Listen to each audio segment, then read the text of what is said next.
ইবাদতের সবচেয়ে বড় সিজন, সবচেয়ে গুরুত্বপূর্ণ মৌসুম হলো জিলহজের প্রথম 10টি দিন। কিন্তু এই 10টি দিন যে অত্যন্ত গুরুত্বপূর্ণ সে সম্পর্কে আমাদের সমাজের জানাশোনা নেই বললেই চলে। এই জন্য জিলহজের প্রথম 10টি দিন আর অন্য সাধারণ যে কোনো দিনের মধ্যে তেমন কোনো পরিবর্তন আমাদের মুসলমানদের জীবনে লক্ষ্য করা যায় না। আমাদের দৈনন্দিন জীবনে কোনো পরিবর্তন দেখা যায় না। আমল এবং ইবাদতের কোনো পরিবেশ, কোনো কসরত সমাজে পরিলক্ষিত হয় না। প্রিয় বন্ধুগণ, কোরআনে কারিমে 30 নম্বর পারা সূরাতুল ফজরের শুরুর দিকে আল্লাহ সুবহানাহু ওয়া তাআলা এই 10 দিনের শপথ করেছেন। আল্লাহ সুবহানাহু ওয়া তাআলা বলেন, ওয়াল ফজরি ওয়া লায়ালিন আশর ওয়াশ-শাফঈ ওয়াল ওয়াতর, অর্থাৎ সকালের ফজরের শপথ এবং 10টি রাতের শপথ, এবং সেই 10 রাতের মধ্য থেকে জোড় এবং বেজোড় উভয় শ্রেণীর রাতের শপথ। এই আয়াতগুলোর তাফসীর প্রসঙ্গে মুফাসসিরিন ইকরাম লেখেন যে এখানে যে 10টি রাতের শপথ আল্লাহ সুবহানাহু ওয়া তাআলা করেছেন, জোড় বেজোড় রাতগুলোর শপথ আল্লাহ সুবহানাহু ওয়া তাআলা করেছেন, সেই রাতগুলো হলো জিলহজের প্রথম 10টি রাত। প্রিয় বন্ধুগণ, এই আয়াতগুলোতে আল্লাহ সুবহানাহু ওয়া তাআলা জিলহজের প্রথম 10 রাতের শপথ করাটা প্রমাণ করে যে জিলহজের প্রথম 10টি রাত আল্লাহ সুবহানাহু ওয়া তাআলার কাছে অত্যন্ত গুরুত্বপূর্ণ, তাৎপর্যপূর্ণ, অত্যন্ত ফজিলতপূর্ণ। সহিহ বুখারীর এক হাদিসে নবী সাল্লাল্লাহু আলাইহি ওয়াসাল্লাম ইরশাদ করেছেন, মা মিন আইয়ামিন আল আমালুস সালিহু ফীহিন্না আহাব ইলাল্লাহ মিন হাযিহিল আইয়াম। জিলহজের প্রথম 10 দিন নেকামল করলে, ইবাদত বন্দি করলে আল্লাহ সুবহানাহু ওয়া তাআলা যত বেশি খুশি হন, বছরের অন্য কোনো দিন সমূহে ইবাদত বন্দি করলে আল্লাহ সুবহানাহু ওয়া তাআলা এত বেশি খুশি হন না। অর্থাৎ এই 10 দিনের ইবাদত আল্লাহ সুবহানাহু ওয়া তাআলার কাছে যত বেশি পছন্দনীয়, যত বেশি আল্লাহ সুবহানাহু ওয়া তাআলার কাছে ভালো লাগে, অন্য কোনো সময়ের ইবাদত, অন্য কোনো দিনের ইবাদত আল্লাহ সুবহানাহু ওয়া তাআলার কাছে এত বেশি পছন্দনীয় নয়, আল্লাহ সুবহানাহু ওয়া তাআলার কাছে এত বেশি প্রিয় নয়। সম্মানিত বন্ধুগণ, এই হাদিস বর্ণনা করার পরে সাহাবায়ে কেরামের কেউ কেউ প্রশ্ন তুলেছিলেন, ইয়া রাসূলুল্লাহ ওয়ালাল জিহাদু ফি সাবিলিল্লাহ, আল্লাহর রাস্তায় জিহাদও কি এই দিনসমূহে ইবাদতের চাইতে উত্তম নয়? নবী সাল্লাল্লাহু আলাইহি ওয়াসাল্লাম বলেছেন, ওয়ালাল জিহাদু ফি সাবিলিল্লাহ, অন্য সময় আল্লাহর রাস্তায় জিহাদ করাও এই আমলের চাইতে উত্তম নয়। অর্থাৎ এই দিনগুলো নেকামল আল্লাহ সুবহানাহু ওয়া তাআলার কাছে অন্য সময় জিহাদ করার চাইতেও উত্তম। তবে হ্যাঁ, এক ব্যক্তি যিনি আল্লাহর রাহে জিহাদে বের হয়ে গেছেন নিজের জান এবং মাল নিয়ে, এবং উভয়টি আল্লাহর রাস্তায় কোরবান করে তার এসেছেন, তার কথা ভিন্ন, স্বতন্ত্র। তার মর্যাদা এই জিলহজের প্রথম দশকে ইবাদতকারীর চাইতে বেশি, সেটা ভিন্ন কথা। এই হাদিসটি অত্যন্ত পরিষ্কারভাবে, জোরালোভাবে আমাদেরকে মেসেজ দিয়ে যায় যে জিলহজের প্রথম দশক, এই দশক অন্য সাধারণ দিনগুলোর মতো নয়, বরং এই 10টি ইবাদতের দশক, এই 10টি নেক আমলের দশক। বিশ্ববিখ্যাত হাদিস ব্যাখ্যাতা এবং সহিহ বুখারীর কালজয়ী ব্যাখ্যা গ্রন্থ ফাথহুল বারীর রচয়িতা আল্লামা ইবনে হাজার আল আসকালানী রাহিমাহুল্লাহ তিনি বলেন, জিলহজের প্রথম 10 দিনের এত বেশি গুরুত্ব আল্লাহ সুবহানাহু ওয়া তাআলা কোরআনে কারিমে দিয়েছেন, নবী সাল্লাল্লাহু আলাইহি ওয়াসাল্লাম হাদিসে উল্লেখ করেছেন। তার একটি কারণ হলো এই দশকে ইসলামের যত মৌলিক ইবাদত আছে, সমস্ত মৌলিক ইবাদতের সমাহার পাওয়া যায়, সমস্ত মৌলিক ইবাদতের সমাবেশ ঘটে থাকে এই দশকে। অন্য কোনো দিনসমূহে সমস্ত মৌলিক ইবাদতের সমাহার বা সম্মিলন এরকমভাবে দেখা যায় না। যেমন ইসলামের সর্বপ্রথম রকম হলো ঈমান। এই ঈমান বছরের অন্য যে কোনো সময় যেরকম থাকতে হয়, জিলহজের প্রথম দশকেও থাকতে হয়। 5 ওয়াক্ত সালাত অন্য সময় যেরকম আদায় করতে হয়, এই দশকে সেটা আছে, বলবৎ আছে। যাকাত বছরের অন্য যে কোনো সময় দেওয়া যায় এবং এই দশকেও দেওয়া যায়। এবং ইসলামের রোকন সিয়ামেরও নজির এই দশকে রয়েছে, কারণ আরাফার দিনে সিয়ামের নির্দেশ নবী সাল্লাল্লাহু আলাইহি ওয়াসাল্লাম করেছেন। এবং ইসলামের 5 নম্বর রকম হজ, সেটা তো কেবল এই দশকেই পালন করা সম্ভব, অন্য কোনো সময় মানুষ চাইলেও পালন করা সম্ভব নয়। আর কোরবানি, সেটাও এই দশকেই রয়েছে। সময়ত বন্ধুগণ, তাহলে বোঝা গেল ইসলামের 5টি রকমের প্রত্যেকটি আমলের সমাহার, প্রত্যেকটি আমলের দৃষ্টান্ত এবং নজির এই দশকে রয়েছে।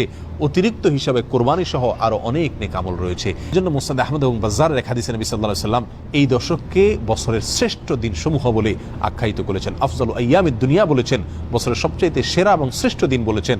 আর মাস হিসাবে যেরকম রমজান সবচাইতে শ্রেষ্ঠ এবং সেরা, তার পরবর্তীতেই খুচরা দিনসমূহের মধ্য থেকে এই 10 দিন হলো সবচাইতে সেরা, মর্যাদাপূর্ণ এবং ফজিলতপূর্ণ দিন। এই 10 দিনের কর্মসূচি এবং করণীয়গুলো কি? কোরআন এবং হাদিসের আলোকে এই 10 দিনের বেশ কিছু কর্মসূচি আমরা পাই। তার ভিতরে প্রথম কর্মসূচি হলো আল্লাহর জিকির করা। আল্লাহর জিকির করা সূরা হাজর 28 নম্বর আয়াতে যেদিকে আল্লাহ সুবহানাহু ওয়া তাআলা ইঙ্গিত করেছেন, এই 10 দিনে বেশি বেশি আল্লাহর স্মরণ করা, জিকির করা, কোরআন এবং সুন্নাহ বর্ণিত বৈধ জিকিরগুলোকে সহিহ পদ্ধতিতে বেশি বেশি করব এই 10 দিনে। দ্বিতীয় কর্মসূচি হলো বেশি বেশি নেক আমল করব। রুটিন যে নেক আমলগুলো আছে সেগুলো অন্য দিনের চাইতে এই 10 দিনে বেশি করার চেষ্টা করব। 5 ওয়াক্ত সালাত অন্য দিনসমূহে যতটা গুরুত্ব দিয়ে আমি আদায় করি, এই 10 দিনে তার চাইতে বেশি গুরুত্ব দিয়ে আদায় করতে হবে। এবং এভাবে যত নেকামল আছে, কোরআন তেলাওয়াত বলেন, দ্বীনি ইলম শিক্ষা করা বলেন, সমস্ত নেকামলগুলো অন্য দিনসমূহের চাইতে এই দিনে বেশি গুরুত্বের সাথে আদায় করার চেষ্টা করতে হবে। কারণ সহিহ বুখারী যে হাদিস আমরা পেশ করেছি, সেই হাদিসে নবী সাল্লাল্লাহু আলাইহি ওয়াসাল্লাম সুস্পষ্টভাবে জানিয়ে দিয়েছেন এই 10 দিনে নেকামল আল্লাহ সুবহানাহু ওয়া তাআলার কাছে অত্যন্ত প্রিয়, সবচাইতে প্রিয়। বিধায় কোরআন সুন্নাহ বর্ণিত সাধারণ নেকামলগুলো এই 10 দিনে বেশি বেশি করার চেষ্টা চালিয়ে যেতে হবে। 3 নম্বর কর্মসূচি হলো এই 10 দিনে গুনাহসমূহ থেকে বেঁচে থাকার আপ্রাণ চেষ্টা করতে হবে। অন্য দিনসমূহে আপনি যে সমস্ত গুনাহে লিপ্ত থাকেন এই 10 দিনে চেষ্টা করতে হবে সেগুলো থেকে বিরত থাকার জন্য। অন্য সময় গুনাহ থেকে বেঁচে থাকার জন্য যে পরিমাণ সাধনার চেষ্টা আপনি করেন এই 10 দিনে আরও বেশি চেষ্টা আপনাকে চালাতে হবে, কারণ এই 10 দিনে নেক আমল করা আল্লাহ সুবহানাহু ওয়া তাআলার কাছে পছন্দনীয়, বিধায় বদ আমল থেকে বাঁচার গুরুত্ব অত্যন্ত স্পষ্ট। 4 নম্বর করণীয় হলো যাদেরকে আল্লাহ সুবহানাহু ওয়া তাআলা সামর্থ্য দিয়েছেন তারা হজ করবেন। হজ হলো এই দশকের সবচেয়ে গুরুত্বপূর্ণ এবং প্রধান আমল বলা যেতে পারে। 5 নম্বর আমল হলো কোরবানি করা। যাদেরকে আল্লাহ সুবহানাহু ওয়া তাআলা সামর্থ্য দিয়েছেন তারা কোরবানি করবেন এই দশকে। 6 নম্বর আমল হলো যারা কোরবানি করার প্রতিজ্ঞা করেছেন, কোরবানি করার ইচ্ছা পোষণ করেছেন, তারা এই দশক উপলক্ষে মাথার চুল, হাত এবং পায়ের নখ এবং অন্যান্য পশম ইত্যাদি এগুলো কাটবেন না, ছিঁড়বেন না। জিলহজের চাঁদ ওঠা থেকে নিয়ে কোরবানি পর্যন্ত তারা এই চুল, নখ ইত্যাদি কাটা থেকে বিরত থাকবেন। এ বিষয়ে সহিহ মুসলিম হাদিসে নবী সাল্লাল্লাহু আলাইহি ওয়াসাল্লাম আমাদেরকে নির্দেশ করেছেন। 7 নম্বর আমল হলো বেশি বেশি তাকবীর, তাহমিদ এবং তাহলিল পাঠ করা। নবী সাল্লাল্লাহু আলাইহি ওয়াসাল্লাম বলেছেন ফাকসিরু ফিহিন্না মিনাত তাকবীরি ওয়াত তাহলিলি ওয়াত তাহমিদি। প্রথম দশকে তোমরা বেশি বেশি আল্লাহ সুবহানাহু ওয়া তাআলার বড়ত্ব বর্ণনা করো, আল্লাহর একত্ববাদে বর্ণনা করো এবং আল্লাহ সুবহানাহু ওয়া তাআলার প্রশংসা করো। একত্রে পাঠ করার জন্য বেশ কয়েকটি ফরম্যাট বর্ণিত হয়েছে হাদিসে। তোর মধ্যে থেকে একটি হলো আল্লাহু আকবার, আল্লাহু আকবার, লা ইলাহা ইল্লাল্লাহু, আল্লাহু আকবার, আল্লাহু আকবার, লিল্লাহিল হামদ।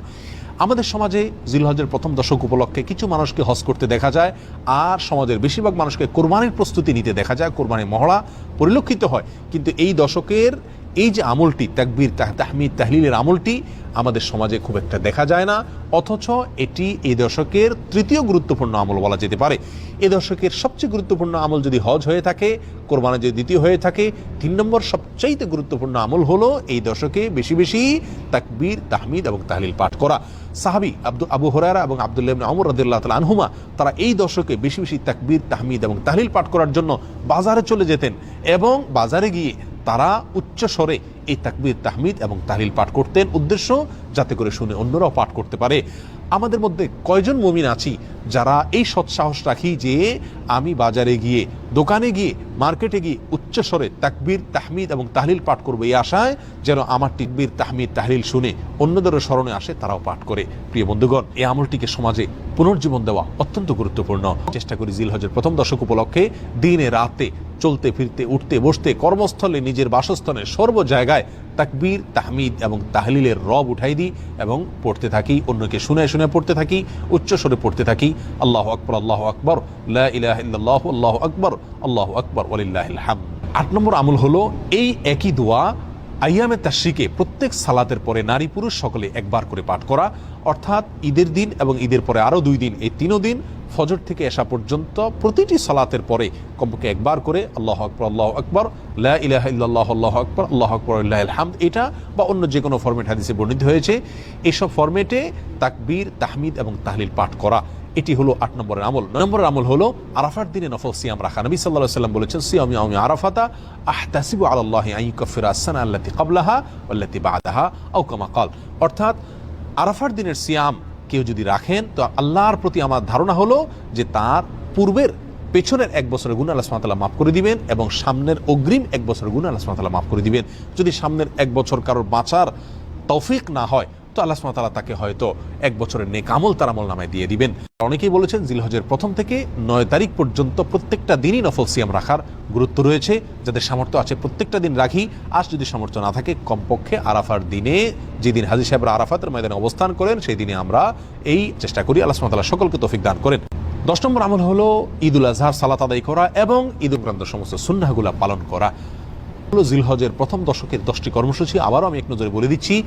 প্রথম কাজটি হলো বেশি বেশি আল্লাহর জিকির করা, দ্বিতীয়ত হলো বেশি বেশি নেক আমল করা, 3 নম্বর হলো গুনাহ থেকে বেঁচে থাকার জন্য বেশি বেশি চেষ্টা করা, 4 নম্বর হলো যাদের হজ ফরজ হয়েছে এবং হজ করার সামর্থ্য আছে তারা হজ করা, 5 নম্বর হলো যাদের কোরবানি করার সামর্থ্য আছে তারা কোরবানি করা, 6 নম্বর হলো যারা কোরবানি করার প্রতিজ্ঞা করেছেন, নিয়ত করেছেন, তারা হাতের নখ, পায়ের নখ, মাথার চুল এবং অন্যান্য পশম ইত্যাদি জিলহজের প্রথম দশকে না কাটা। নম্বর হলো এই দশকে উঠতে বসতে, চলতে ফিরতে, বাজারে ঘাটে সব জায়গায় নারী পুরুষ সকলে তাকবীর, তাহমিদ, তাহলিল বেশি বেশি পাঠ করা। পুরুষরা জোরে জোরে পড়বেন, নারীরা আস্তে আস্তে পড়বেন।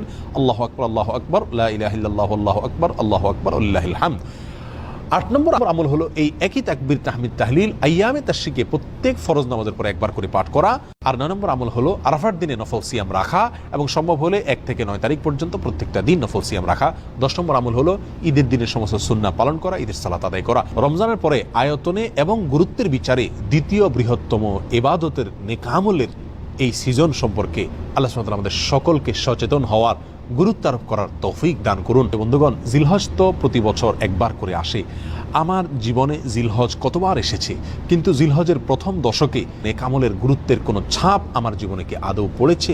এই প্রশ্ন আমরা প্রত্যেকে যার যার নিজের কাছে রাখি এবং এই প্রশ্নের আলোকে জীবনের অবশিষ্ট জিলহজগুলোকে ভিন্ন মাত্রায় নেক আমলের মাধ্যমে কাটাবার চেষ্টা করি। আল্লাহ সুবহানাহু ওয়া তাআলা আমাদের সকলকে তৌফিক দান করেন। আসসালামু আলাইকুম ওয়া রাহমাতুল্লাহি ওয়া বারাকাতুহু।